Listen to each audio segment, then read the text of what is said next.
Hi everybody and welcome back to Stories That Matter. It is so good to be in conversation with all of you again. And in the next 25 days, we are going to bring you a very special Christmas edition where we will get to present to you from A to Z a selection of great stories on our favorite pastimes, favorite foods, and international days that we celebrate across the world.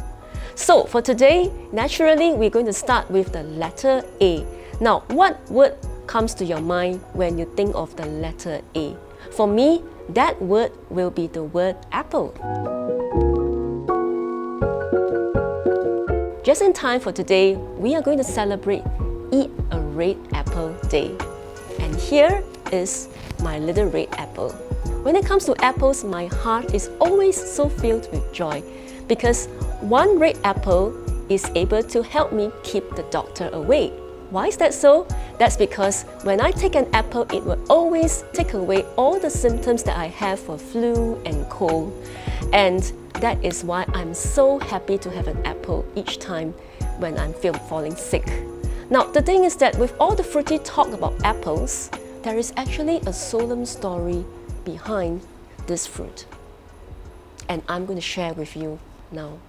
A long time ago, in the beginning, there was a man who lived in the Garden of Paradise, and this garden was owned by an elderly master. Day by day, this man will find himself be surrounded by the scent and the colors of spring and peaceful bliss. But he never got a chance to meet his master. One night, the man fell into a deep sleep. And the next morning, when he woke up, he was stunned. He actually saw a beautiful woman sitting next to him, looking at him with curious eyes. And he didn't know what had actually happened. But soon, day by day, he began to talk to this woman, started to understand her, started to get close to her. And after about 3 weeks, both of them were holding their hands together. And from a distance, the elderly master was watching them intently and with loving eyes, because he had created the man and the woman.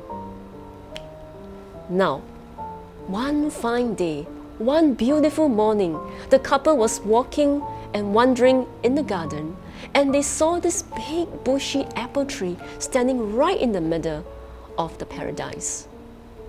And there was a signboard that were found hung on the tree trunk with the 2 words, forbidden fruit.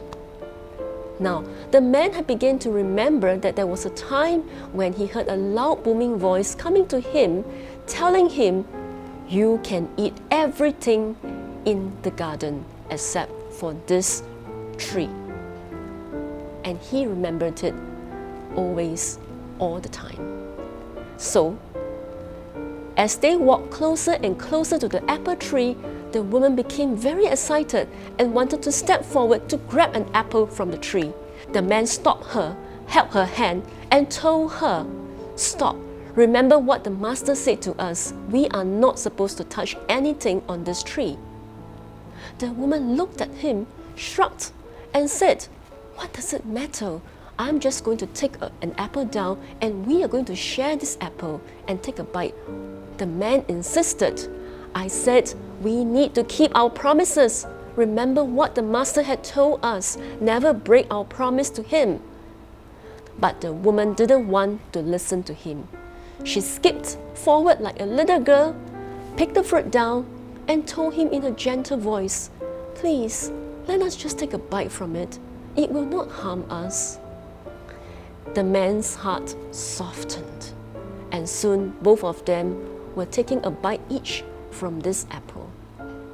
And a few minutes later, there was a sudden loud booming voice coming to them and telling them, "What have you done to yourself? Why are you eating the fruit from this tree when I told you not to? Why did you break your promise?" The couple was so afraid that they hid from the master, the voice behind this paradise. And eventually, the couple was thrown out of the paradise left to fend for themselves. And day by day, they had to toil the land. They had to work very hard, endure the pain of going through life every day till the end of their lives.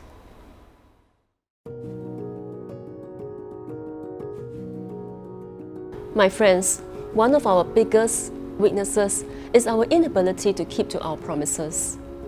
The words mean nothing to anyone when we fail to prove their worth by taking action on them. And when we break a promise, we lose our integrity and we lose people's trust on us. And in the same way, we will lose the ability to hold on to our dream because we never take action to make it happen. So the next time you see a red apple, remember the story of broken promises and remember the worth that your promises will carry for you, your loved ones, and your friends. So that's all we have to share for the story of the apple today. We hope you enjoyed tonight's story. Give us a like, type in your reflections in the Facebook comments, and share with us your own stories on red apples. Now tomorrow we are going to share another story with you, starting with the letter B.